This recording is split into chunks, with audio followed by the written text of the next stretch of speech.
Years ago, in another state, a physician friend became addicted to opioids, also known as narcotics. She was one of the smartest doctors I knew, ethically based, raised in a loving family, had children and a spouse. I think it started with a sports injury and pain medicine. Eventually, she was divorced, which likely had something to do with her addiction.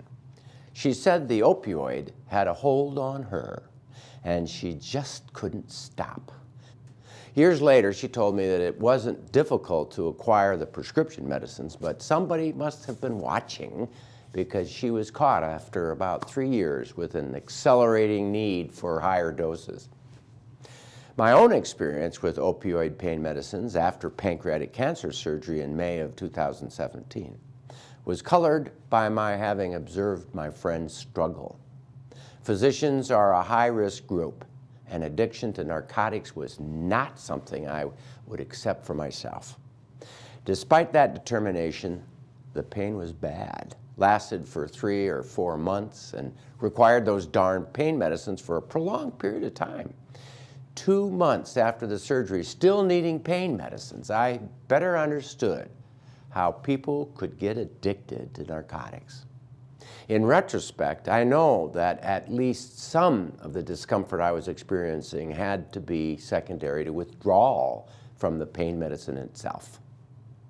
One definition of addiction calls it a condition resulting when a person ingests a substance like oxycodone or alcohol or nicotine, or engages in an activity like gambling or shoplifting or internet gaming that might seem pleasurable, but the continuation of which becomes compulsive and interferes with ordinary responsibilities such as work, relationships, or health.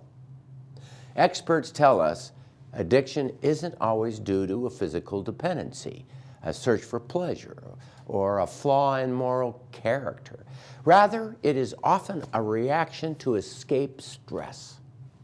Methods to help people find release from addictive and compulsive behaviors are myriad, but the most successful seem to be faith-based, associated with counseling and emotional support, and provided over a prolonged period of time, like 16 months or more.